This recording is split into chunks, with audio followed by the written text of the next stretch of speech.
ኢንስታግራም ላይ ያከብሩ ነበር። ዘንድሮ ግን ማክበር አቆሙ። በጣም ነው ሰርፕራይዝ የሆንኩት።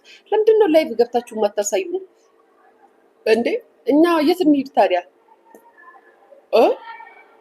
የት እንሂድ እናንተን ካላየን? ለነገሩ በአሁኑ ዘመን ሴሌብሪቲዎቻችን ላይቭ ገብተው ላይቭ ከማሳየት ይልቅ ቲክቶከሮቻችን ላይቭ ቪዲዮዎቻቸውን እያሳዩ ነው። እና ሊያሾ ራሱ ትላንትና እንግድነት ሰው ቤት ሂዳ ከአያቷ ጋር ነበረች። ከዛም ሰው ቤት ሂዳ አሳየች።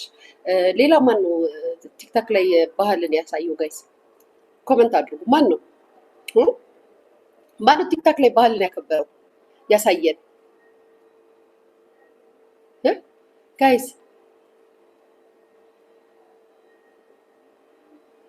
መቅዲ ለቃለች። መቅዲ ባህልን ለቃለች። ጃኒ ለቃለች። አዎ የጃኒን አይቼ ነበረ።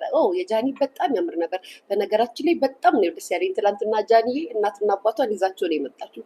ቤቷ ኃይለኛ ግብዣ አዘጋጅታ ነበረ። ቤተሰብ ፋሚሊ ምናምን መጥቶ በደንብ አድርገው በቃ በሚያምር ሁኔታ በስማም እንዴት እንደቀናው። ኦ ማይ ጋድ ጋይስ፣ እኔ ራሱ እንደዛ ባከብር ከፋሚሊ ጋር እንዴት በጣም ነው የሚያምረው ጋይስ። በጣም ነው የሚያምሩ። በጣም ነው ደስ የምትለው። በጣም ያምራል። አዶናይ እህቶቹን፣ ዲቻስ ቦይን፣ ከእንደገና ቲክታከር ጆሲን፣ ከእንደገና ደግሞ በቃ ቤተሰብ በቤተሰብ እናቷ አንድ አይነት ደግሞ ባለፈው ለምን ልብስ አላረግሽላቸውም ስላልናት ጎበዝ ጃዬ እናመሰግናለን። መልእክታችንን ስለሰማሽ ዝንጥ አድርጋ ሳምራን ያመጣችሁ የት አባታችሁ ቅኑ እናት የሌላችሁ ሰዎች ቅጥል በሉን ያለችን። እኔማ ቅጥል ብያለሁ።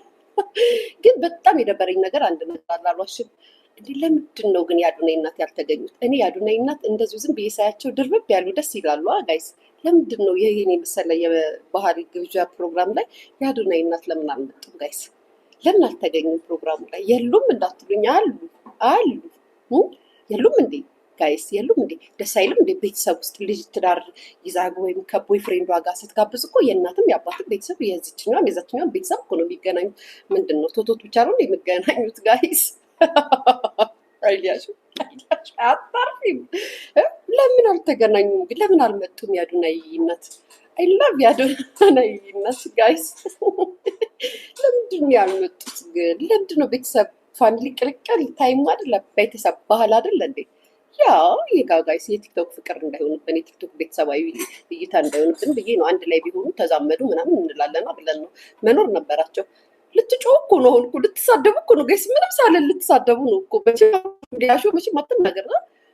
ለምንድን ነው የምሬ ነው። ቢኖሩ ደስ ይለኝ። በጣም ነው የሚያምሩት። እናቴ ትሙት። ወይኔ ጃኒ ደግሞ በነገራችን ላይ ጃዬ አበሻ ቀሚስሽ እንዴት እንደሚያምር። እኔ በነገራችን ላይ የአበሻ ቀሚስ አድናቂ ነኝ። እንዴት እንደሚያምር አበሻ ቀሚስሽ። አንቺ ያደረግሽው ማን ጋር ያሰራሽው? በእናትሽ ንገሪኝ። እና ግን የአዶናይ እናት ቢኖሩ ደስ ይል ነበር። ያቺ ደርብብ ያለች ሴትዮ ደስ ነው የምትለዋ የአዶናይ እናት ጋይስ። ወጣት ናቸው በዛ ላይ። እና የአዶናይ እናት ግን ፕሮግራሙ ላይ አልነበረም።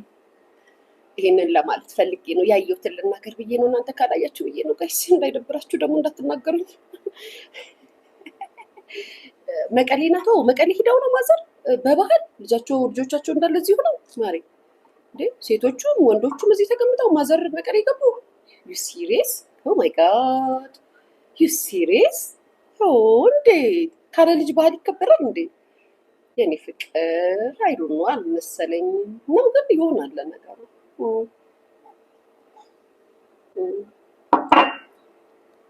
እንደው ጥቆም ላድርግ ብዬ ነው። አመሰግናለሁ። አሉ ፕሮግራም ላይ ነበሩ እንዴ? አሉ እያሉ ነው ጋይስ። አሉ እንዴ? ኦ ማይ ጋድ ቪዲዮ ላይ ያላየኋቸውም አልገባም ብለው ነው። ልጄ ጋይስ ልጄ አታስበላ እኮ ኬኳ አታስበላ ምን አውቃለሁ። አታስበላ ኬኳ እያታስወራ የኔ ልጄ። ቆይ አንቺ ደግሞ የሄለን እና የጃኒ አይቼዋለሁ። ሪካርድ ተደርጎ አይቻለሁ። ደስ ይል ነበረ። በነገራችን ላይ ቅድም ቲክታክ ላይ ሳወራ ነበረ። እኔ እንትናን አድንቄያታለሁ። ሄለንና አድንቄያታለሁ። ከሁለት ሰው ጋር ከህዝብ ጋር እኮ ነው የገጠመችው። ከሁለት ቲክታከር ጋር የገጠመችው ሄለን። ያ አዶናይም እንግዲህ ያው እንደ እንትናችሁ በጣም ደጋፊው በጣም ብዙ የበዛለት እና ተወዳጅነቱ በጣም የተረፈረፈ እና ጊፍተር ምናምን ዲያስፖራ በጣም የሚሰጠው ሰው ነው። ከዛም ደግሞ ጃኒም እንደዛ። ሄለን ደግሞ አንድ ነፍሷን የያዘችው። ስለዚህም ጎበዝ ናት። እንደውም ጎበዝ ደፋር ናት። ጎንደሬ ደፋር ነው። ድፍረቷን ያሳየችው ቤተሰብ ያ ሰው ከሁለት ሰው ጋር ይገጥማል እንዴ? እንደውም እንደታሰበው ብዙ ጊፍትም አልወረደም ጋይስ፣ እናንተ እንዳላችሁት። ምክንያቱም የመጀመሪያው 1 ሚሊዮን ራሱ አልገባም እኮ አይደለ ጋይስ? ብቻዋን ናት ሄለን ብቻዋን ናት። ሊያሾው ለምን አልሰጥሻትም? የኔ ፍቅር እኔማ አካውንቴን ሪፖርት ስለሚያደርጉብኝ ምንም አይነት ብር ኮይን እዛ ውስጥ ሳንቲም አላስቀምጥም። ጥፍት ነው የማደርገው ሳንቲሜን። የኔ እናት ቀረ እኮ ደግሞ ለሄለን ዛሬ ባልሰጣት 2 አንበሳ ሰጥቻታለሁ። እኔ ማለት እኔ ጌመር አይደለሁ። እኔ ጌመር እንግዲህ ቤተሰብ ያካፈሉኝን አካፍያለሁ ሰጥቻለሁ። ከኔ አትጠብቅም ደግሞ እሷ።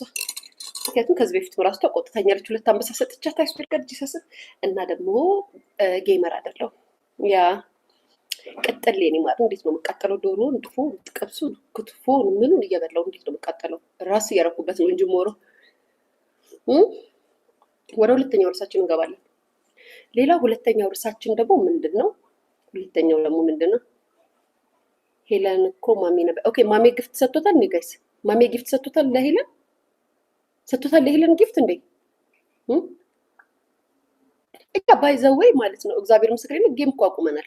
ሁላችንም ጌም አቁመናል። አሁን እንትና ማነሱማ ኤርትራዴም ጌም አትጫወትም፣ ኪዲም ጌም አይጫወቱም። ስንት ጊዜያቸው። ስለዚህም ኮይን አይኖራቸውም። በዛ ላይ አካውንት ሪፖርት እያደረጉ ስለሆነ ምንም አይነት ብር አካውንታችን ላይ አናስቀምጠም።